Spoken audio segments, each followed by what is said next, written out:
Hallelujah. സ്തോത്രം സ്തോത്രം സ്തോത്രം. യേശുവിൻ്റെ നാമത്തിൽ യേശുവിൻ്റെ നാമത്തിൽ യേശുവിൻ്റെ നാമത്തിൽ യേശുവിൻ്റെ നാമത്തിൽ യേശുവിൻ്റെ നാമത്തിൽ ഉടമന ഘടക സന്ദരാജകൾ ഘടകസി അന്ധന റിമനക ദുരഘടക ചുടമന ഹടക ജനഘടക ചുടല പ്രഭാജല ഘടകസി ആധുരമന ഘടക ചുടമന ഹന്തര റംധരാജകൾ ഘടകം ചുടൽ പ്രഭാജലം റംധനാജകൾ ഖമന ഘടകം അത്തുരാജകൾ ഖമന വൈഡ പ്രഭാജലം ചുടമന ഘടകം. സ്തോത്രം സ്തോത്രം. പരിശുദ്ധാത്മാവേ, അങ്ങേ ഞങ്ങൾ സ്വാഗതം ചെയ്യുന്നു. ദൈവമേ, അങ്ങയുടെ സാന്നിധ്യത്തെ ഞങ്ങൾ സ്വാഗതം ചെയ്യുന്നു. പരിശുദ്ധാത്മാവേ, അങ്ങേ ഞങ്ങൾ സ്വാഗതം ചെയ്യുന്നു സ്വാഗതം ചെയ്യുന്നു സ്വാഗതം ചെയ്യുന്നു സ്വാഗതം ചെയ്യുന്നു. പരിശുദ്ധാത്മാവാം ദൈവത്തിന് സ്വാഗതം. പരിശുദ്ധാത്മാവാം ദൈവത്തിന് സ്വാഗതം. പരിശുദ്ധാത്മാവാം ദൈവത്തിന് സ്വാഗതം. പരിശുദ്ധാത്മാവാം ദൈവത്തിന് സ്വാഗതം. ഉടകരഗത ഹതുരഘടക ചുടമന ഹതുരമന ഘടക ചുടമന ഘടകം അർദ്ധരാജകൾ ഘടകസി അന്ധന പ്രഭാജലം ചുടലരഹത്വരി വൈഡമന ഘടകം. യേശുവിൻ്റെ നാമത്തിൽ യേശുവിൻ്റെ നാമത്തിൽ യേശുവിൻ്റെ നാമത്തിൽ ഉടക ജനഘടക ചുടമന ഹതുരഘടക ജനഘടക ചുടമന ഘടക ജനഘടക ഉടക ജനഘടക ജലഘടക ചുടലരഹതുലബല ഘടക ശംധരാജകൾ ഘടകസി അന്ധന അധുരഘടക ജനഘടക ചുടമന ഹതുരമന ഘടകം. പരിശുദ്ധാത്മാവെ, അങ്ങയുടെ അസാധാരണമായ സാന്നിധ്യം ഈ ലൈവിൽ വെളിപ്പെടുവാൻ ഞങ്ങൾ പ്രാർത്ഥിക്കുന്നു. പിതാവേ, സ്തോത്രം സ്തോത്രം സ്തോത്രം സ്തോത്രം സ്തോത്രം. അരഗ രഗന ബൗഡ രഗദല ഹതുരഘടകസി അന്ധന റംധജാലഘടക സംബരേ ബൗഡമന ഘടക ചുടപ്രഭാജല പ്രഭാരഗത ഘടകസി അന്ധന. യേശുവിൻ്റെ നാമത്തിൽ യേശുവിൻ്റെ നാമത്തിൽ യേശുവിൻ്റെ നാമത്തിൽ. ഹല്ലേലൂയ. സ്തോത്രം. ദൈവത്തിൻ്റെ അതിപരിശുദ്ധമായ നാമം ഈ സന്ധ്യാസമയം വീണ്ടും വാഴ്ത്തപ്പെടുമാറാകട്ടെ. ഈ ലൈവിൽ ഒരു പ്രാവശ്യം കൂടി റോസ് ഫാമിലിയിൽ എളിയ ശുശ്രൂഷനായ അടിയന് ഒരു പ്രാവശ്യം കൂടി ദൈവത്തിൻ്റെ നാമത്തെ ഉയർത്തുവാൻ ദൈവം തന്ന നല്ല അവസരങ്ങൾക്കായി ഞാൻ ദൈവത്തിന് നന്ദി പറയുന്നു. ഇതിൻ്റെ അഡ്മിനായിരിക്കുന്ന റോസ്ലിൻ ആൻറ്റി, ഇതിൻ്റെ ദാസിക്കും വിശേഷിച്ചാൽ ഇതിൻ്റെ മെമ്പേഴ്സ് ആയിരിക്കുന്ന എല്ലാ കർത്തദാസന്മാർക്കും ദാസിമാർക്കും എൻ്റെ ക്രിസ്തീയ വന്ദനങ്ങളെ ഞാൻ ഈ സന്ധ്യാസമയം അറിയിച്ചു കൊള്ളുന്നു.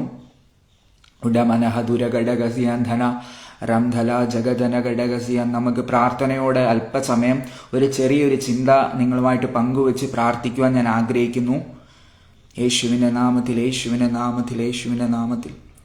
കണ്ണുനീർ താഴ്വരയിൽ ഞാനേറ്റം വലഞ്ഞിടുമ്പോൾ കണ്ണുനീർ വാർത്തവനൻ കാര്യം നടത്തിത്തരും. കണ്ണുനീർ താഴ്വരയിൽ ഞാനേറ്റം വലഞ്ഞിടുമ്പോൾ കണ്ണുനീർ വാർത്തവനൻ കാര്യം നടത്തിത്തരും. നിന്മാനമിളകാതെ നിന്മാനം പതറാതെ നിന്നോട് കൂടെയെന്നും ഞാനുണ്ട് അന്ത്യം വരെ. നിന്നോട് കൂടെയെന്നും ഞാനുണ്ട് അന്ത്യം വരെ. ചെങ്കടൽ തീരമാതിൽ തൻദാസർ കേണതുപോൽ ചങ്കിനു നേരെ വരും വൻഭാരം മാറിപ്പോകും. ചെങ്കടൽ തീരമാതിൽ തൻദാസർ കേണതുപോൽ ചങ്കിനു നേരെ വരും വൻഭാരം മാറിപ്പോകും. നിന്മാനമിളകാതെ നിന്മാനം പതറാതെ നിന്നോട് കൂടെയെന്നും ഞാനുണ്ട് അന്ത്യം വരെ. നിന്നോട് കൂടെയെന്നും ഞാനുണ്ട് അന്ത്യം വരെ. തീച്ചുള സിംഹക്കുഴി പൊട്ടക്കിണർ മരുഭൂമി ജയിലാറായീർച്ചവാളോ മരണമോ വന്നിടട്ടെ. നിന്മാനമിളകാതെ നിന്മാനം പതറാതെ നിന്നോട് കൂടെയെന്നും ഞാനുണ്ട് അന്ത്യം വരെ. ദൈവത്തിന്റെ അതിപരിശുദ്ധമായ നാമം വീണ്ടും വാഴ്ത്തപ്പെടുമാറാകട്ടെ. ലൈവിൽ എന്നെ വാച്ച് ചെയ്യുന്ന എല്ലാ നല്ല കർത്തൃദാസന്മാർക്കും ദൈവത്തിന്റെ വയൽ പ്രദേശത്ത് അധ്വാനിക്കുന്ന എല്ലാ ദൈവത്തിന്റെ വേലക്കാർക്കും എൻ്റെ ക്രിസ്തീയ വന്ദനങ്ങളെ ഞാൻ അറിയിക്കുന്നു. എൻ്റെ ഹൃദയത്തിൽ ദൈവത്തിന്റെ ആത്മാവ് തന്ന ഒരു ചെറിയ ചിന്ത നിങ്ങളുമായിട്ട് ചുരുങ്ങിയ സമയത്തിൽ പറഞ്ഞ് പ്രാർത്ഥിക്കുവാൻ ഞാൻ ആഗ്രഹിക്കുന്നു. നമ്മുടെ ദൈവം അല്പത്തിലും അധികത്തിലും നമ്മുടെ ദൈവം പ്രവർത്തിക്കാൻ നമ്മുടെ ദൈവം വിശ്വസ്തനാണ്. എൻ്റെ ഹൃദയത്തിൽ ഞാനിവിടെ ഈ ലൈവിൽ എന്ത് സംസാരിക്കുമെന്ന് ഇങ്ങനെ ചിന്തിച്ചു കൊണ്ടിരുന്നപ്പോൾ ഞാൻ എടുത്തു വെച്ച വാക്യങ്ങളൊന്നുമല്ല.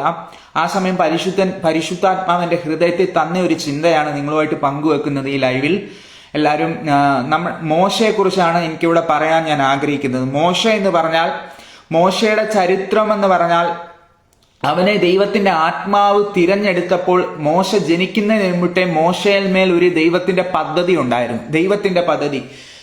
ദൈവത്തിന്റെ സാന്നിധ്യം, അസാധാരണമായ സാന്നിധ്യത്തിന്റെ ചലനങ്ങൾ ഈ ലൈവിൽ കൂടി സംഭവിക്കുമെന്ന് ഞാൻ ഉറപ്പായിട്ട് വിശ്വസിക്കുന്നു. ഈ വചനം എവിടൊക്കെ കടന്നു ചെല്ലുന്നോ അവിടെ അത്ഭുതങ്ങൾ നടക്കും. നമ്മുടെ വചനം, ദൈവം പറയുന്ന കാര്യം, വചനം വെറുതെ വരികയില്ല. എൻ്റെ അരികൽ എനിക്ക് ഇഷ്ടമുള്ളതൊക്കെയും ദൈവത്തിന്റെ വായിൽ നിന്ന് വരുന്ന വചനം അത് ക്രിയ നടത്താതെ ദൈവത്തിന്റെ അരികൽ മടങ്ങി വരികയില്ല. അങ്ങനെയെങ്കിൽ ഈ സന്ധ്യാസമയം ഈ ലൈവിൽ ആയിരിക്കുന്നവരോട് എനിക്കൊരു ദൂത് ആത്മാവിൽ പറയാനുണ്ട്. ചില വിഷയങ്ങൾ മുൻപിൽ ഒരു കാര്യവുമില്ലാതെ മുൻപിൽ നിൽക്കുന്ന, എന്താകുമെന്ന് നോക്കി നിൽക്കുന്ന ചില വിഷയങ്ങളുടെ മറുപടി ഇന്ന് രാത്രികാലം പരിശുദ്ധാത്മാവിനെ നിങ്ങളോട് സംസാരിക്കുവാൻ എന്നെ ഏൽപ്പിച്ച ഒരു ദൂതുണ്ട്. അത് നിങ്ങളുമായിട്ട് പങ്കുവെക്കുമ്പോൾ ചില അത്ഭുതങ്ങൾ, അടയാളങ്ങൾ ഈ ലൈവിൽ, ഈ ശബ്ദം ചെല്ലുന്നിടത്ത് അത്ഭുതങ്ങൾ നടക്കുമെന്ന് ഞാൻ ആത്മാവിൽ ഞാനത് തിരിച്ചറിയുന്നു. യേശുവിന്റെ നാമത്തിൽ കർത്താവെ, ഈ ലൈവിനെ ദൈവത്തിന്റെ കരങ്ങളിലേക്ക് സമർപ്പിക്കുന്നു. പിതാവേ, കർത്താവെ, ഇതിന്റെ അണിയറയിൽ പ്രവർത്തിക്കുന്ന സകലർക്കുമായി സ്തോത്രം ചെയ്യുന്നു. ഈ ശബ്ദം എവിടൊക്കെ ചെല്ലുന്നു അവിടെയെല്ലാം കർത്താവെ ഒരു അസാധാരണമായ ദൈവത്തിന്റെ സാന്നിധ്യം കർത്താവെ വെളിപ്പെട്ട് പരിശുദ്ധാത്മാവിന്റെ കൃപ കർത്താവെ കണ്ട് അനുഭവിക്കുവാൻ ഞങ്ങളെ സഹായിക്കണമേ കർത്താവെ. ദൈവത്തിന്റെ നാമത്തിനു വേണ്ടി കർത്താവെ ഞങ്ങളെ മുദ്രയിട്ടിരിക്കുന്നുണ്ട്. സ്തോത്രം കർത്താവ്. അങ്ങനെ തന്നെ ചെയ്യും യേശുവിന്റെ നാമത്തിൽ തന്നെ. ആമേൻ. ഇവിടെ നമുക്ക് ഞാൻ അതിന് ആധാരമായിട്ട് പുറപ്പാട് പുസ്തകം 2 വായിക്കാൻ ആഗ്രഹിക്കുന്നത്. എന്നാൽ ലേവ്യ കുടുംബത്തിൽ ഒരു പുരുഷൻ പോയി ഒരു ലേവ്യ കന്യകയെ പരിഗ്രഹിച്ചു. അവൾ ഗർഭം ധരിച്ച് ഒരു മകനെ പ്രസവിച്ചു. അവൻ സൗന്ദര്യമുള്ളവൻ എന്ന് കണ്ടിട്ട് അവനെ 3 മാസം ഒളിപ്പിച്ചു വെച്ചു. അവനെ പിന്നെ ഒളിപ്പിച്ചു വെപ്പാൻ കഴിയാതെ ആയപ്പോൾ അവർ ഒരു ഞാങ്ങണപ്പെട്ടകം വാങ്ങി അതിന് പശയും കീലും തേച്ച് പൈതലിനെ അതിൽ കിടത്തി നദിയിൽ അരികിൽ ഞാങ്ങണയുടെ ഇടയിൽ വെച്ചു. അവൻ എന്ത് ഭവിക്കുമെന്ന് അറിയുവാൻ അവന്റെ പെങ്ങൾ ദൂരത്ത് നിന്നു. കാരണം ദൈവത്തിന്റെ ആത്മാവിന് പറയാൻ ഒരു ദൂതെന്ന് പറഞ്ഞാൽ, നമ്മൾ വിശ്വാസത്തോടെ നമ്മൾ വായിച്ചപ്പം ദൈവത്തിന്റെ പദ്ധതിയിലുള്ള ഒരു മോശക്കുഞ്ഞ്, അതായത് ദൈവത്തിന്റെ പദ്ധതിയിൽ ജനിച്ച ഒരു മോശക്കുഞ്ഞ്, അത് ദൈവത്തിന്റെ വാഗ്ദത്തമായിരുന്നു. അബ്രഹാമിനോട് ദൈവം പറഞ്ഞ ഒരു വാഗ്ദത്തമുണ്ട്. ആ വാഗ്ദത്തം എന്ന് പറഞ്ഞാൽ ഇതായിരുന്നു: നിന്റെ സന്തതികൾ അന്യമല്ലാത്ത ദേശത്ത് പോകും. അതിന് 400 സംവത്സരം കഴിഞ്ഞ് ഞാൻ അവരെ മടക്കി വരുത്തുമെന്ന് അബ്രഹാമിനോടൊരു ദൈവം ഒരു ഉടമ്പടി ചെയ്തു. അങ്ങനെ അവർ ഫറവോന്റെ ആധിപത്യത്തിൽ അവർ താമസിക്കുവാനിടയായി. എന്ന് പറഞ്ഞാൽ യോസഫിനെ അറിയാത്ത ഒരു രാജാവ് അവിടെ ഉണ്ടാവാനിടയായി. ആ യോസഫിനെ അറിയാത്ത ആ രാജാവ് അവിടെ ജനിച്ചപ്പോൾ ഇസ്രായേൽ മക്കൾ അവിടെ പെറ്റുപെരുവി അവർ വർദ്ധിക്കാൻ തുടങ്ങി. അതായത് നമ്മുടെ മേലൊരു വാക്തത്വം ഉണ്ടെങ്കിൽ, നമ്മളെ ദൈവം കണ്ടതാണെങ്കിൽ, നമ്മൾ ഏത് സാഹചര്യത്തിലായാലും നമുക്കൊരു വർധനയുണ്ട്. അത് പിശാചിന്റെ മേഖലയിലായാലും നമ്മൾ വർദ്ധിക്കാൻ തുടങ്ങും. അതാണ് ഇസ്രായേൽ മക്കൾ അവിടെ 70 പോയവർ അവർ വർദ്ധിക്കുവാനിടയായി. അങ്ങനെ അവർ വർദ്ധിച്ചു വന്നപ്പോൾ അവരുടെ വർധന കാരണം ശത്രു പറഞ്ഞ ഒരു കാര്യമുണ്ട്: ഇവരിങ്ങനെ വർദ്ധിക്കാൻ വന്നാൽ ഇവർ ഞങ്ങളെ ഫറവോന് ഭയമായി തുടങ്ങി. അങ്ങനെയെങ്കിൽ ആ ഭയമായ സമയത്ത് അതിനുശേഷമാണ് മോശയെ ദൈവം തിരഞ്ഞെടുക്കുന്നത്. എന്നാൽ ലേവ്യ കുടുംബത്തിൽ ഒരു പുരുഷൻ, അതായത് ദൈവം ഒരു വാഗ്ദത്തം പറഞ്ഞിരുന്നു, ഞാൻ ഒരു വീണ്ടെടുപ്പുകാരൻ ജനിക്കേണ്ട ആവശ്യമാണെന്ന്. അങ്ങനെ ആയപ്പോൾ മോശ ജനിക്കുവാനിടയായി. അങ്ങനെ വാഗ്ദത്തമുള്ള മോശ ജനിച്ചപ്പോൾ മോശയുടെ രീതി എന്ന് പറഞ്ഞാൽ അവൻ ഒരു ധൈര്യവുമില്ലാത്ത മോശയുടെ ചരിത്രം പറയുകയാണെങ്കിൽ അവൻ അതിസുന്ദരനായിരുന്നു. അതിസുന്ദരനായതുകൊണ്ട് ഫറവോന്റെ എതിർപ്പുകൾ അവിടെ ഉണ്ടായിരുന്നു. അവന്റെ ജനനത്തിൽ തന്നെ അവനോടുള്ള എതിർപ്പുകൾ ധാരാളം വന്നു. ആ എതിർപ്പുള്ള സമയത്തും ദൈവത്തിന് ഒരാളെ വളർത്തണമെന്നുണ്ടെങ്കിൽ ആ എതിർപ്പുള്ള മേഖലയിലും ദൈവത്തിന് പ്രവർത്തിക്കാൻ പറ്റും. അങ്ങനെയാണ് അവനെ ഒരു ഞാങ്ങണ ഉണ്ടാക്കി ഞാങ്ങണയുടെ കീല് തേച്ച് അവനെ ആ നദിയുടെ അരികിൽ കൊണ്ടുവച്ചത്. കാരണം എന്ന് വെച്ചാൽ നൈൽ നദിയെക്കുറിച്ച് നമ്മൾ പഠിക്കുമെങ്കിൽ നൈൽ എന്ന് പറഞ്ഞാൽ അത് ഭയങ്കര അടിയൊഴുക്കുള്ള ആ നൈലിൽ വീണ മരണ നദിയാണ്. അതിൽ വീണ ആര് രക്ഷപ്പെടുന്ന ചരിത്രം ഇന്ന് വരെ ഉണ്ടായിട്ടില്ല. അങ്ങനെയെങ്കിൽ ആ നദിയിൽ കൊണ്ടുവച്ചപ്പോൾ വാഗ്ദത്തമുള്ളവൻ അവിടെ ഇരുന്നത് കൊണ്ട് എന്തോ പറ്റി, ഫറവോന്റെ മകൾ അവിടെ കുളിക്കാൻ വന്നു. അങ്ങനെ ഈ വാഗ്ദത്തമുള്ള മോശയെ കാണുന്നു. മോശയെ എടുത്തു നോക്കുമ്പോൾ മോശ സുന്ദരനായി എന്ന് തോന്നുന്നു. അങ്ങനെ തോന്നിയ സമയത്ത് അവനെ മോശയെ കൊണ്ടുപോയത് എങ്ങോട്ടാ? കൊട്ടാരത്തിലേക്ക് കൊണ്ടുപോയിട്ട് മോശ അവിടെ വളരുന്നു. അവൻ വളർന്നപ്പോൾ മോശ വളർന്ന എങ്ങനെയാണെന്നറിയാമോ? മോശ വളർന്നു കഴിഞ്ഞപ്പോൾ വളരുന്ന സമയത്ത് അവിടെയുള്ള ഫറവോന്റെ സകല അഭ്യാസങ്ങളിലും അവൻ തികവുള്ളവനായിരുന്നു. അവൻ തികവുള്ളവനായ ശേഷം ദൈവത്തിന്റെ സാന്നിധ്യം അവന്റെ കൂടെയായിരുന്നു. പ്രിയ ദൈവമക്കളെ, മോശ ദൈവത്തോട് പറഞ്ഞ ഒരു കാര്യമുണ്ട്. എന്നെ ഇങ്ങനെയാണ് ദൈവാത്മാവ് ചിന്തിപ്പിച്ചത്. മോശയുടെ കൂടെ അവൻ ജനിച്ചപ്പം തൊട്ടേ മോശയുടെ കൂടെ ഒരു അസാധാരണ സാന്നിധ്യം അവന്റെ കൂടെ ഇരുന്നു. അല്ലാതെ മോശ ദൈവത്തോട് ചോദിക്കുമ്പോൾ മാത്രമല്ല അവന്റെ മേൽ ആ സാന്നിധ്യം വെളിപ്പെട്ടത്. കാരണം എന്ന് ചോദിച്ചാൽ അവന്റെ ജനനം തന്നെ ഒരു അത്ഭുതമാണ്. അങ്ങനെയെങ്കിൽ നമ്മൾ ഇന്ന് ചിന്തിച്ചു നോക്കണം, നമ്മളെ പോലുള്ള പലരുടെയും ജീവിതം തന്നെ ഒരു അത്ഭുതമല്ലേ? നമ്മൾ ജനിക്കുന്ന ആ സമയത്ത് പോലും പിശാച് നമ്മളോട് വെല്ലുവിളിച്ച മേഖലകളുണ്ട്. നമ്മളെ വളർത്തത്തില്ലെന്നും നമ്മുടെ ദേശത്ത് നമ്മളെ നിർത്തത്തില്ലെന്നും പറഞ്ഞ് പിശാച് പലപ്പോഴും വെല്ലുവിളികൾ ഒരുക്കിയപ്പോൾ ദൈവത്തിന്റെ പദ്ധതികളല്ലേ, പല പദ്ധതികളും ഒരുക്കി ദൈവം നമ്മളെ ഇത്രത്തോളം കൊണ്ടുവന്നത് ദൈവത്തിന് പദ്ധതി ഉള്ളത് കൊണ്ട് മാത്രമാണ്. ആ മോശയുടെ ജീവിതം എന്ന് പറഞ്ഞാൽ, ഞാൻ മോശയുടെ ജീവിതം എടുത്തതെന്ന് ചോദിച്ചാൽ മോശ വളർന്നു വന്ന ഒരു സിറ്റുവേഷൻ ഉണ്ട്. അങ്ങനെയെങ്കിൽ മോശയ്ക്ക് ആ കൊട്ടാരത്തിൽ വസിക്കുമ്പോൾ അവന് സകലതും അവന് അനുഭവിക്കാം. പക്ഷേ ആ മോശയുടെ അമ്മ പറഞ്ഞു കൊടുത്തിയ ഒരു കാര്യമുണ്ടായിരുന്നു. നീ ഇവിടെ ഉള്ളവനല്ല, നീ മിസ്രൈമിൽ നിൽക്കുമ്പോൾ തന്നെ നിനക്കൊരു ദേശമുണ്ട്, ഇസ്രായേൽ ദേശമുണ്ട്, നിന്റെ മേൽ ദൈവത്തിനൊരു പദ്ധതി ഉണ്ടെന്ന് മോശയുടെ അമ്മ ചിലപ്പോൾ അവനോട് പറഞ്ഞു കൊടുത്തേക്കാം. പക്ഷെ ഇതെല്ലാം കാരണം മോശയുടെ മേളിൽ ഒരു നിയോഗമുള്ളത് കൊണ്ട് മാത്രമാണ്. മോശ വളർന്നു വന്നപ്പോൾ മോശ എന്തൊക്കെ ഉപേക്ഷിച്ചെന്നറിയാമോ? പാപത്തിന്റെ തൽക്കാല ഭോഗത്തെക്കാളും ദൈവജനത്തോടുകൂടെ കഷ്ടം സഹിക്കുന്നത് അവൻ തിരഞ്ഞെടുത്തു. അങ്ങനെയെങ്കിൽ പ്രിയ ദൈവമക്കളെ, നമ്മൾ ഇന്ന് ഈ ദൈവസന്നിധിയിൽ ആയിരിക്കുമ്പോൾ നമ്മൾ പലതും വിട്ട് ഇറങ്ങിയതിന്റെ ഒരു മഹത്വം മാത്രമേ നമുക്ക് പറയാനുള്ളൂ. ഈ ലോകത്തേക്ക് നമ്മൾ തിരിഞ്ഞു നോക്കിയാൽ ഈ ലോകപ്രകാരം നമുക്ക് സഞ്ചരിക്കാം. പക്ഷെ അവിടുന്നല്ലേ ദൈവം നമ്മളെ തിരഞ്ഞെടുത്തത്.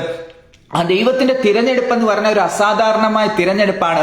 മോശയോട് പറഞ്ഞൊരു കാര്യമുണ്ട്. മോശ അമ്മായപ്പന്റെ ആടുകളെ മേയിച്ചു കൊണ്ട് പോയപ്പോൾ മോശ മിദ്യാനിലെ പുരോഹിതന്മാരും തന്റെ 3-ാം അധ്യായമാണ്, തന്റെ അമ്മായപ്പനായ യിത്രോവിന്റെ ആടുകളെ മേയിച്ച് അവന്റെ അടുക്കൽ മരുഭൂമിയിലേക്ക് അപ്പുറത്ത് ദൈവത്തിന്റെ പർവ്വതമായ ഹോരേബിലേക്ക് ചെന്നു. അവിടെ യഹോവയുടെ ദൂതൻ ഒരു മുൾപ്പടർപ്പിന്റെ നടുവിൽ അഗ്നിജ്വാലയിൽ അവന് പ്രത്യക്ഷനായി. അതായത് ദൈവത്തിന്റെ ഒരു ദൂതൻ അവൻ അഗ്നിജ്വാലയ്ക്കകത്ത് പ്രത്യക്ഷനായി. മോശ മിദ്യാനിലെ പുരോഹിതന് തന്റെ അമ്മായപ്പന്റെ ആടുകളെ കൊണ്ട് അവൻ പോയ സമയത്ത് അവൻ ഹോരേബ് എന്ന് പറഞ്ഞ ആ പർവ്വത നിരയുടെ അടുത്തേക്ക്, ദൈവത്തിന്റെ പർവ്വതമെന്നാണ് പറയുന്നത്, അവിടേക്ക് ചെന്നപ്പോൾ ഒരു മുൾപ്പടർപ്പ് കാണുവാനിടയായി. ആ മുൾപ്പടർപ്പ് കത്തിയപ്പോൾ ആ മുൾപ്പടർപ്പിൽ കണ്ടതെന്തെന്നറിയാമോ? ആ മുൾപ്പടർപ്പ് കത്തുന്ന ഒരു മുൾപ്പടർപ്പിൽ ദൂതൻ അവിടെ നിൽക്കുന്നു. എന്നാൽ ആ മുൾപ്പടർപ്പ് ഒരിക്കലും വെന്തുപോയില്ല. പ്രിയ ദൈവജനമേ, നമ്മളൊന്ന് ചിന്തിക്കണം. നമ്മുടെ ഏതൊക്കെ സിറ്റുവേഷനിൽ ഇതുപോലെ മുൾപ്പടർപ്പ് കത്തി നിന്ന ഒരു സാഹചര്യമില്ലേ? പക്ഷെ നമ്മൾ അതിൽ കൂടി കടന്നു പോയപ്പോഴും നമ്മൾ വെന്തു പോവാൻ ദൈവം ഇടയാക്കിയില്ല. ആ മുൾപ്പടർപ്പ് വിളിച്ചു പറയുന്ന ഒരു കാര്യം എന്തെന്ന് ചോദിച്ചാൽ, തീ എത്ര വന്നാലും, സാധാരണ തീ അവിടെ കത്തിയെങ്കിൽ ആ തീ നശിപ്പിച്ചു കളയും. അതായത് ഈ ലോക ചരിത്രത്തിൽ ഒരു മുൾപ്പടർപ്പിൽ തീ കത്തിയാൽ ആ മുൾപ്പടർപ്പ് കരിഞ്ഞു പോവാതിരിക്കത്തില്ല. പക്ഷേ ആ തീ അവിടെ കത്തിയപ്പോൾ ആ മുൾപ്പടർപ്പ് കത്തിപ്പോവാൻ ഇടയായില്ല. അങ്ങനെയെങ്കിൽ നിന്നിലും എന്നിലും വ്യാപരിക്കുന്ന അഭിഷേകത്തിന്റെ മഹിമ നമ്മൾ മനസ്സിലാക്കണം. ഈ അഭിഷേകം നമ്മൾ ആത്മാവിന്റെ ശക്തിയിൽ നമ്മളെ കൊണ്ടുവന്ന് നിർത്തിയിരിക്കുന്നതെന്ന് പറഞ്ഞാൽ ദൈവത്തിന്റെ ശക്തിയാണ്. ഈ ശക്തിയുടെ പ്രത്യേകത ഇത് അത്യുന്ന ശക്തിയാണ്. ഇത് എവിടൊക്കെ വ്യാപരിച്ചിട്ടുണ്ടോ അവിടെ ചലിക്കുന്ന പ്രാണികൾ ഉണ്ടായിട്ടുണ്ട്. പൗലോസിന്റെ മേൽ ഇത് വ്യാപരിച്ചു. കർത്താവായ യേശുക്രിസ്തുവിന്റെ മേൽ ഈ ശക്തിയാണ് വ്യാപരിച്ചത്. അപ്പൊ മോശയുടെ കാര്യം പറയുമ്പോൾ മോശ കണ്ടിട്ടുള്ള തീകളെല്ലാം, തീ എന്ന് പറഞ്ഞാൽ അത് കത്തും. പക്ഷെ എവിടെ കത്തിയിട്ടുണ്ടോ അതിനെ മൊത്തം കത്തിച്ചു കളയുന്ന തീയാണ്. പക്ഷെ ഇത് മോശയ്ക്കൊരു ദോഷവും വരുത്തിയില്ല. മുൾപ്പടർപ്പിന് ഒരു ദോഷം വന്നില്ല. അപ്പം മോശ ദൈവത്തോട് പറഞ്ഞൊരു കാര്യമുണ്ട്. മോശ എടുത്ത് ദൈവം ഇങ്ങനാണ് പറയുന്നത്, മോശെ, ഇത് ദൈവത്തിന്റെ സ്ഥലമാകുന്നു, വിശുദ്ധ സ്ഥലമായതുകൊണ്ട് നിന്റെ കാലിലെ ചെരുപ്പ് നീ അഴിച്ചു കളയണം. കാരണം എന്ന് ചോദിച്ചാൽ, നമ്മൾ ഈ തീയുടെ അടുത്തോട്ട് നമ്മൾ ചെല്ലുമ്പോൾ നമ്മൾ തിരിച്ചറിയേണ്ട കാര്യമുണ്ട്. ഇത് അശുദ്ധി ഉള്ളിടത്ത് വ്യാപരിക്കുന്ന തീയല്ല. നമ്മളിൽ എന്തെങ്കിലും അശുദ്ധി ഇന്നും വാക്കി കിടപ്പുണ്ടെങ്കിൽ പരിശുദ്ധാത്മാവ് വ്യക്തമായി ഒരു പ്രബോധന ദൂത് പോലെ എന്നോട് പറയുന്നത്, എന്റെ ഉള്ളിൽ പരിശുദ്ധാത്മാവ് ഹേമിക്കുന്നത് കൊണ്ടാണ് ഞാൻ പറയുന്നത്. നമ്മൾ ഇത് അശുദ്ധി ഉള്ളിടത്ത് ഈ തീ വെളിപ്പെടത്തില്ല. ഈ തീ വെളിപ്പെടണമെന്നുണ്ടെങ്കിൽ നമ്മൾ വിശുദ്ധരായിരിക്കണം. യേശു പറഞ്ഞൊരു കാര്യമുണ്ട്, ഞാൻ വിശുദ്ധനായിരിക്കാൻ നിങ്ങളും വിശുദ്ധരായിരിക്കും.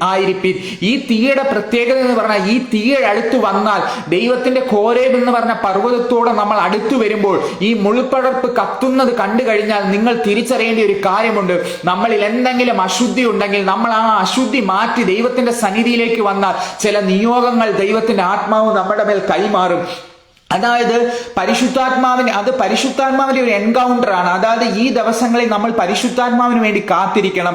120 പേര് പരിശുദ്ധാത്മാവിന് വേണ്ടി കാത്തിരുന്നപ്പോൾ അവരുടെ മേൽ പുതിയ നിയമത്തിൽ ഇറങ്ങി. അങ്ങനെയെങ്കിൽ പഴയ നിയമത്തിലെ തീ എന്ന് പറഞ്ഞാൽ മോശ കണ്ട ഒരു തീയാണ്. ആ തീയുടെ പ്രത്യേകത എന്ന് പറഞ്ഞാൽ മോശയുടെ മേൽ പരിശുദ്ധാത്മാവ് നിയോഗം പകരുവാനിടയായി.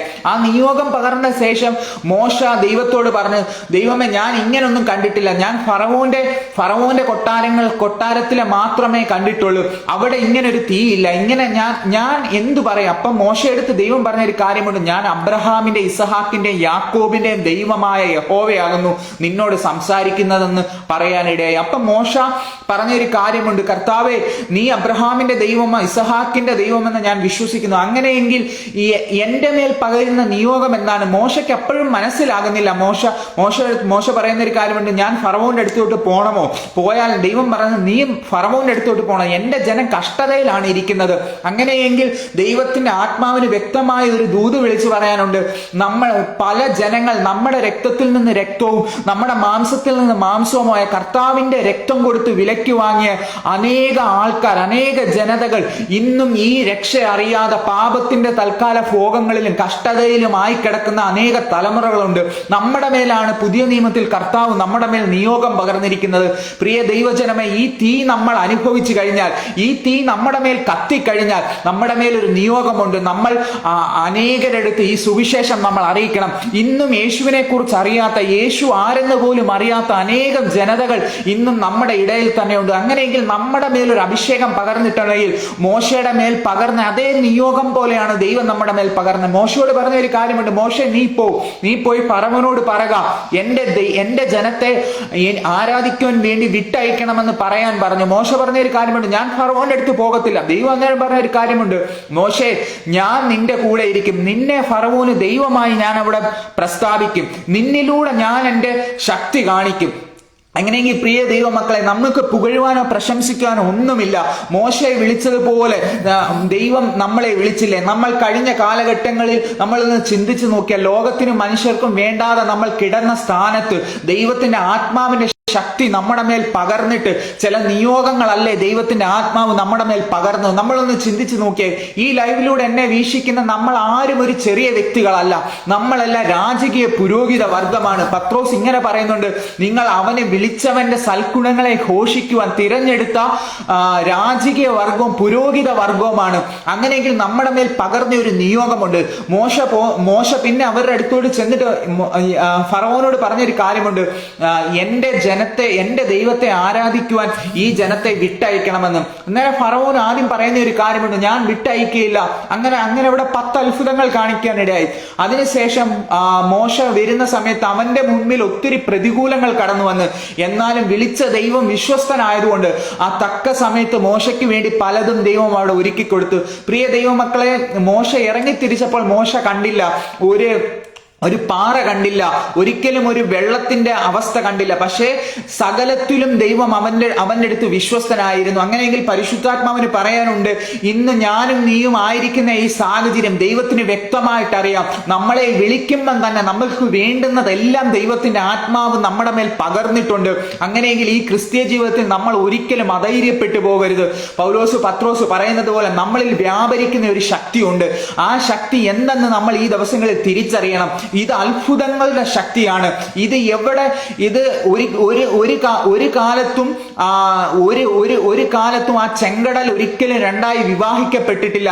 അങ്ങനെയെങ്കിൽ അഭിഷിക്തൻ കാല് ചവിട്ടിയപ്പോൾ, അവന്റെ കയ്യിലിരുന്ന ആ വടി ചെങ്കടലിലേക്ക് നീട്ടിയപ്പോൾ അവന്റെ മുമ്പിൽ ചെങ്കടൽ രണ്ടായി വിവാഹിച്ചു. അങ്ങനെയെങ്കിൽ നമ്മൾ ഇന്ന് അല്പസമയം ആത്മാവിലൊന്ന് നിറയുമ്പോൾ നമ്മുടെ മുമ്പിൽ നിൽക്കുന്ന ചില ചെങ്കടലുകൾ, ചില മതിലുകൾ ഇന്ന് പകൽക്കാലം പരിശുദ്ധാത്മാവ് നമുക്ക് വേണ്ടി സമഭൂമിയാക്കി മാറ്റും. പുതിയ നിയമത്തിൽ എന്ന് പറഞ്ഞാൽ കൃപ എന്ന് നമ്മൾ ആണിക്കല്ല് കയറ്റുമ്പോൾ, ദൈവത്തിന്റെ അസാധാരണമായ ശക്തി നമ്മുടെ മേൽ വരുമ്പോൾ, ദൈവത്തിന്റെ സാന്നിധ്യത്തിൽ നമ്മൾ നിറയുമ്പോൾ, നമ്മുടെ മുമ്പിൽ നിൽക്കുന്ന ഏത് അവസ്ഥയാണെങ്കിലും അതിനെ രണ്ടായി വിവാഹിച്ച് കളയുവാൻ ദൈവത്തിന്റെ ശക്തിക്ക് കഴിയും. ഇത് അസാധാരണമായ ശക്തിയാണ്. അപ്പോസ്തലന്മാരിൽ ഇത് വ്യാപരിച്ചിരുന്നു.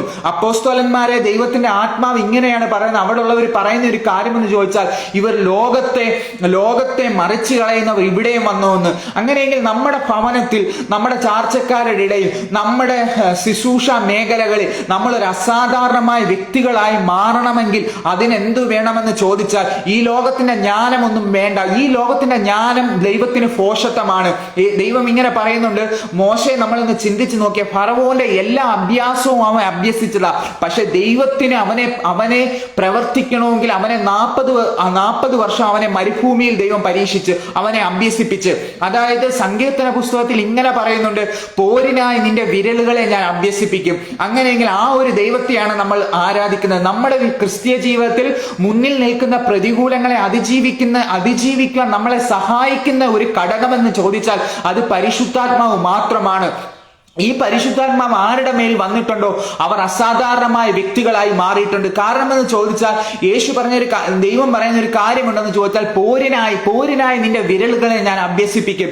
അങ്ങനെയെങ്കിൽ പിശാച് നമ്മുടെ മുമ്പിൽ ഓരോ പ്രതികൂലങ്ങൾ കടത്തി വീഴുമ്പോൾ, നമ്മുടെ ഭർത്താവിൽ കൂടി, ഭാര്യയിൽ കൂടി, മക്കളിൽ കൂടി, നമ്മുടെ ശുശ്രൂഷ മേഖലകളിൽ പിശാചായവൻ ചില പദ്ധതികൾ ഒരുക്കി വിടുമ്പോൾ, ഇതിന്റെ പിന്നിൽ പ്രവർത്തിക്കുന്നത് വേറൊരു കരമല്ല, ദൈവത്തിന്റെ കരമാണ്. നമ്മളെ അഭ്യസിപ്പിക്കുകയാണ്. ഇസ്രായേൽ മക്കൾ എന്ന് പറഞ്ഞാൽ അവർ യുദ്ധം കാണാത്തവരാണ്. അവർക്ക് യുദ്ധം എന്തെന്ന് പോലും അറിയത്തില്ല. 40 ദിവസം കൊണ്ട് ദൈവത്തിന് വേണമെങ്കിൽ ഇസ്രായേൽ മക്കളെ അപ്പുറത്ത് കൊണ്ടുപോകാൻ പറ്റും. 40 ദിവസത്തെ യാത്ര മാത്രമേ ഉള്ളായിരുന്നു. എന്നാൽ 40 വർഷം അവർ ചുറ്റുവാനിടയായി. കാരണം എന്തെന്ന് ചോദിച്ചാൽ, അവരെ ദൈവം അഭ്യസിപ്പിക്കുകയായിരുന്നു. അവരെ ചിലതിനെ അഭ്യസിപ്പിക്കുന്നത്. പരിശുദ്ധാത്മാവ് ദൈവം എന്നോട് ആത്മാവിൽ ഒരു ദൂത് വിളിച്ചു പറയുന്നത്, ഈ ദിവസത്തിൽ പരിശുദ്ധാത്മാവ് ചില വ്യക്തികളെ ചിലതിനു വേണ്ടി അഭ്യസിപ്പിക്കുവാൻ ദൈവത്തിന് പദ്ധതിയുണ്ട്. യേശുവിന്റെ അധികാരമുള്ള നാമത്തിൽ പരിശുദ്ധാത്മാവെ, ആ ദൂതിന്റെ മേൽ ദൈവ സാന്നിധ്യം ഇറങ്ങട്ട് കർത്താവേ. ചില പുതിയ തലങ്ങളിൽ, ചില പുതിയ ശുശ്രൂഷയുടെ പന്താവുകളിലേക്ക് പരിശുദ്ധാത്മാവ് ചില വ്യക്തികളെ ഈ ദിവസങ്ങളിൽ ട്രെയിൻ ചെയ്യിക്കുവാൻ പരിശുദ്ധാത്മാവ് ആഗ്രഹിക്കുന്നു. നിന്റെ ദീപത്തെ കത്തിക്കണം. നമ്മുടെ ആ ദൈവത്തിന്റെ സാന്നിധ്യം ആ കോരേബിൽ മോശ കണ്ടപ്പോൾ മോശ ആദ്യം ചോദിച്ച ഒരു കാര്യം, കർത്താവെ നീ ആരാകുന്നു? ഞാനാകുന്നവൻ ഞാനാകുന്നു. അങ്ങനെയാണ് മോശയുടെ അടുത്ത് പറയാൻ ഇടയായത്. യഹോവയായിട്ടുള്ള നാമത്തിൽ അബ്രഹാമിനെ യഹോവ എന്ന നാമത്തിൽ വെളിപ്പെടുവാൻ ഇടയായി. എന്നാൽ മോശയ്ക്ക് വെളിപ്പെട്ട നാമം എന്തെന്നറിയാമോ? മോശ ഞാനാകുന്നു എന്നാണ്. അങ്ങനെയെങ്കിൽ നമ്മുടെ ഏതൊക്കെ സാഹചര്യത്തിൽ കൂടെയാണ് നമ്മൾ കടന്നു പോകുന്നത് ദൈവത്തിന് വ്യക്തമായിട്ട് അറിയാം. ആ വ്യക്തമായ സാഹചര്യത്തിൽ ദൈവത്തിന് വേണ്ടുന്ന രീതിയിൽ ദൈവത്തിന് വെളിപ്പെടാൻ പറ്റും. അവൻ തീയുടെ മുമ്പിൽ വന്നപ്പോൾ അവൻ തീയായിട്ട് വെളിപ്പെട്ടു. ശമന രഗതമന ഘടക ചുടമന ഘടക.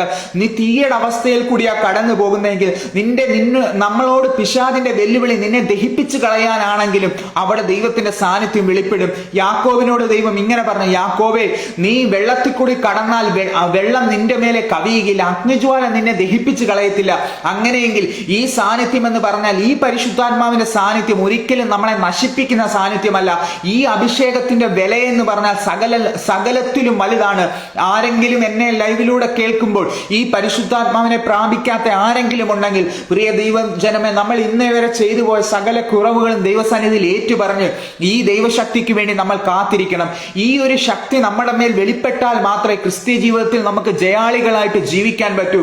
അത് മാത്രമല്ല, ദൈവത്തിന്റെ നിയോഗമാണ് ഈ അഭിഷേകം ഒരുത്തന്റെ മേൽ കൈമാറുമ്പോൾ നമുക്ക് പ്രാപിക്കാൻ ഇടയാകുന്നത്. പഴയ നിയമത്തിൽ എന്ന് പറഞ്ഞാൽ ദൈവത്തിന്റെ ആത്മാവ് ഒരാളെ അഭിഷേകം ചെയ്യണമെന്നുണ്ടെങ്കിൽ അത് പല തലങ്ങളുണ്ട്. ആ തലങ്ങൾ എന്ന് പറഞ്ഞാൽ ഒലിവെണ്ണ ഇടിച്ച് നീര് എടുത്ത ആ ശുദ്ധ ചെയ്ത ആ ഒലിവെണ്ണയിൽ പല കൂട്ട് അതിന്മേൽ ഇട്ട് കഴിഞ്ഞിട്ട് അതിനെ അഭിഷേകമായിട്ട് ഒരുത്തന്റെ തലയിൽ കൊണ്ട് ഒഴിക്കുകയാണ് ചെയ്യുന്നത്.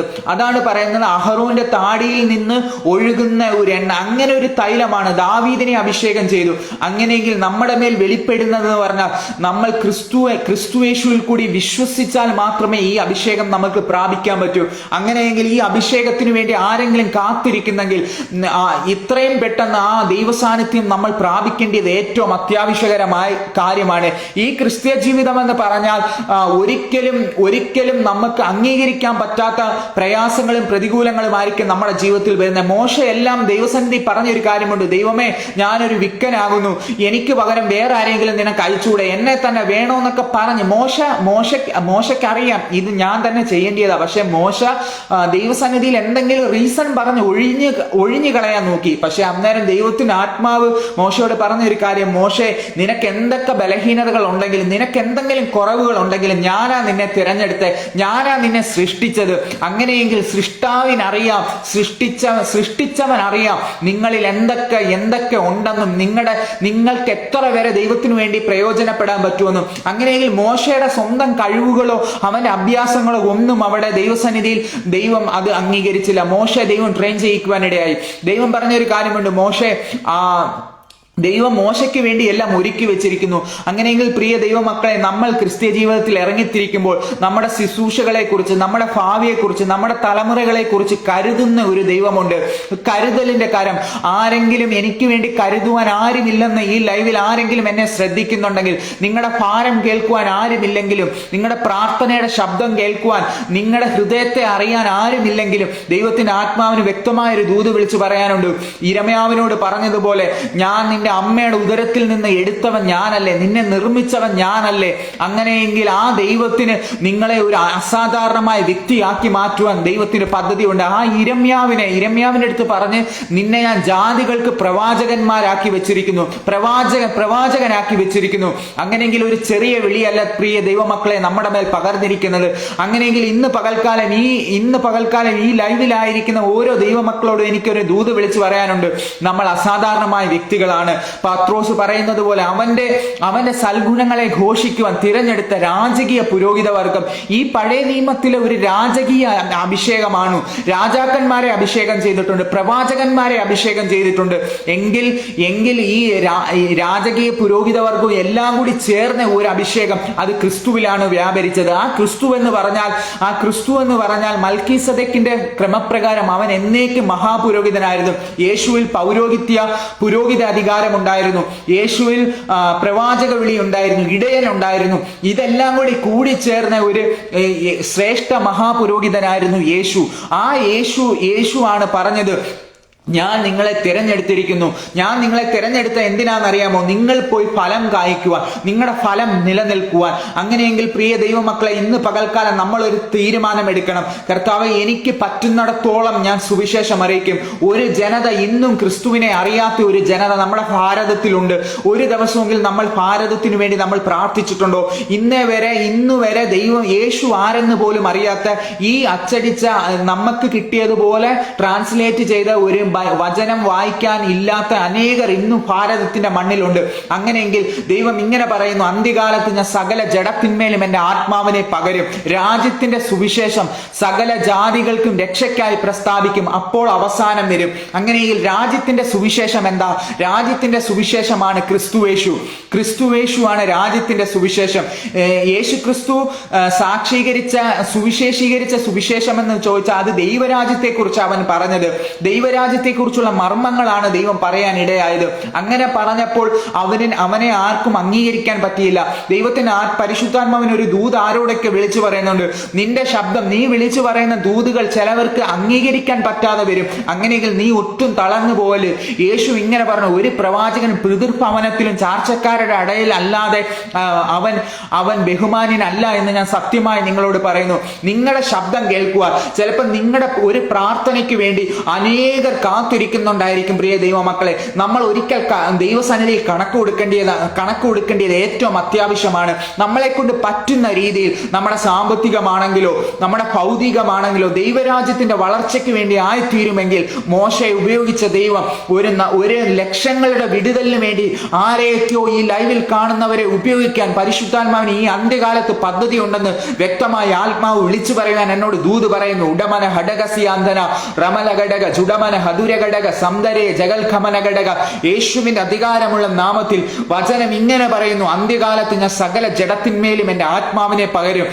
ആരുടെയൊക്കെയോ വിടുതലിന് കാരണമായവനെ ചിലതിനെയൊക്കെ പിശാച് വെളിയിൽ കൊണ്ടുവരാതെ, ചിലതിനെയൊക്കെ വേലയുടെ മധ്യത്തിൽ കൊണ്ടുവരാതെ അവരെ കെട്ടിയിട്ടിരിക്കുന്ന ചില മേഖലകൾ യേശുവിന്റെ അധികാരമുള്ള നാമത്തിൽ പരിശുദ്ധാത്മാവ് അതിനെ പൊട്ടിച്ച് മാറ്റിട്ട് സമയമായപ്പോൾ അതാ വചനം ഇങ്ങനെ പറയുന്നത്, തക്ക സമയത്ത് ഉയർത്തുവാൻ അവന്റെ ബലമുള്ള ഭുജത്തിന് കീഴിൽ താന്നിരിക്കണം. നമ്മൾ തന്നെ ഉയരുവാൻ ശ്രമിച്ചാൽ അത് ഒരിക്കലും ഉയർച്ചയല്ല, അത് പരാജയമായിരിക്കും. അങ്ങനെയെങ്കിൽ നമ്മൾ ദൈവത്തിന്റെ സാന്നിധ്യത്തോട് നമ്മൾ പ്രതികരിക്കുമ്പോൾ, ദൈവത്തിന്റെ വചനം നമ്മൾ കേൾക്കുമ്പോൾ, നമ്മുടെ ജീവിതത്തിൽ കൂടെ പോകുന്ന അവസ്ഥകളിലൂടെ ആ പരിശുദ്ധാത്മാവ് ദൂത് പറയുന്നെങ്കിൽ നിങ്ങൾ ആമേൻ പറഞ്ഞ് സ്വീകരിക്കുമ്പോൾ തന്നെ പരിശുദ്ധാത്മാവിന്റെ പ്രവൃത്തി അതിന്മേൽ തുടങ്ങും. അങ്ങനെയെങ്കിൽ ചില തലമുറകളുടെ മാതാപിതാക്കൾ അവർക്ക് ദൈവവിളി ഉണ്ടെങ്കിലും അവർ വേണ്ടുന്ന വണ്ണം ദൈവത്തിന്റെ വേലയിൽ അവനെ പ്രയോജനപ്പെടുത്താതെ പിശാച്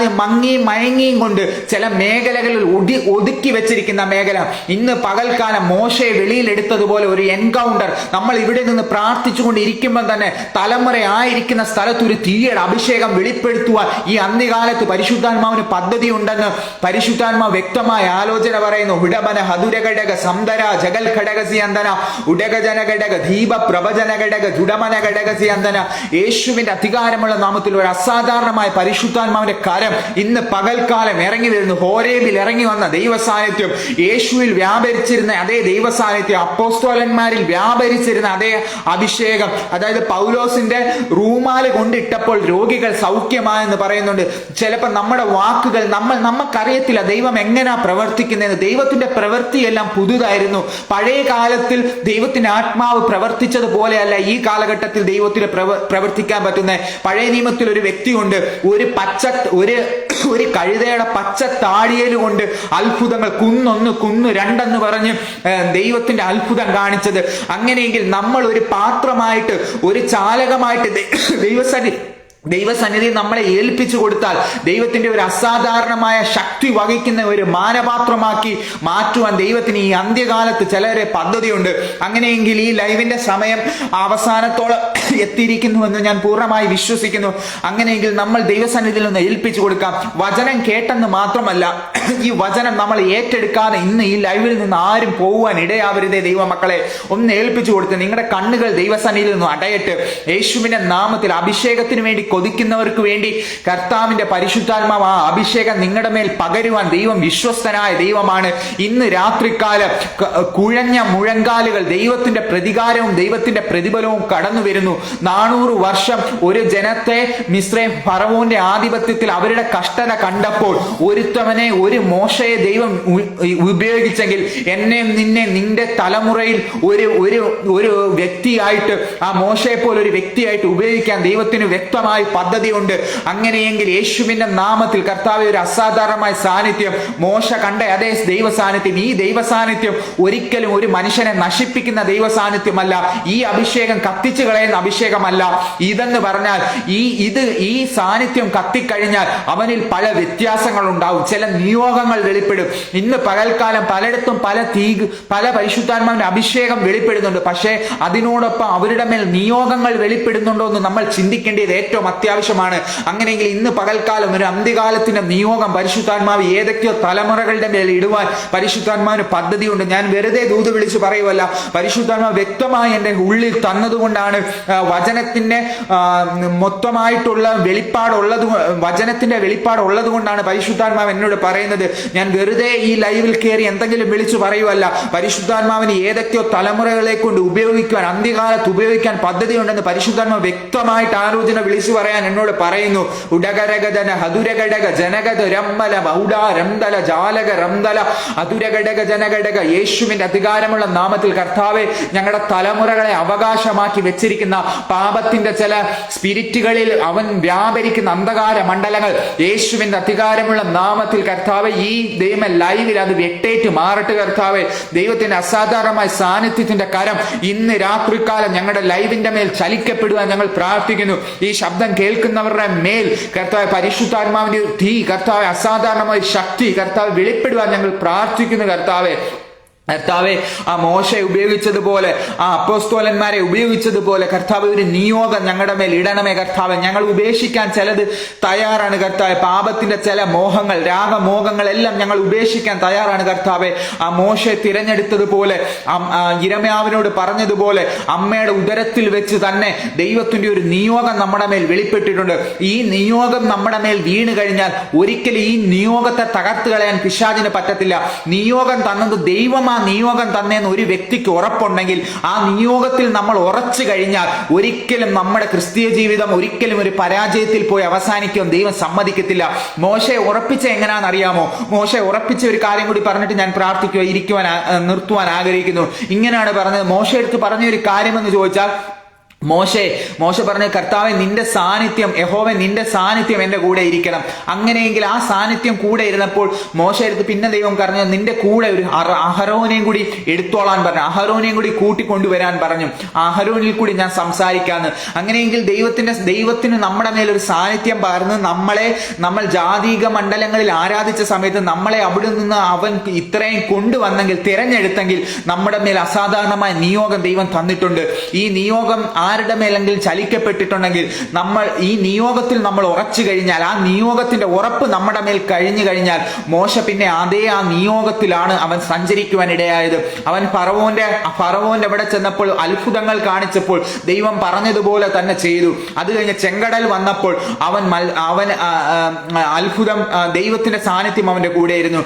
പക്ഷേ അവസാന സമയത്തെന്ന് പറഞ്ഞാൽ മോശയുടെ ഒരു അനുസരണക്കേടിന്റെ ഫലമായിട്ട് അവൻ കനാൻ ദേശത്തെത്തുവാൻ ഇടയായില്ല. പക്ഷെ ദൈവം ഒരു കാര്യം ചെയ്തു. മോശ എടുത്ത് പറഞ്ഞു, മോശെ നീ ഇവിടെ വാ, നീ ഇത് കണ്ടോ. അവനെ വിശ്വാസത്താൽ അവനെ ആ കനാൻ ദേശം കാണിച്ചു. എന്നിട്ട് ദൈവമാണ് അവനെ അടക്കം ചെയ്യുവാൻ ഇടയായത്. അങ്ങനെയെങ്കിൽ പിശാച് അവന്റെ ശരീരത്തിന് വേണ്ടി വാദിക്കുവാൻ ഇടയായി.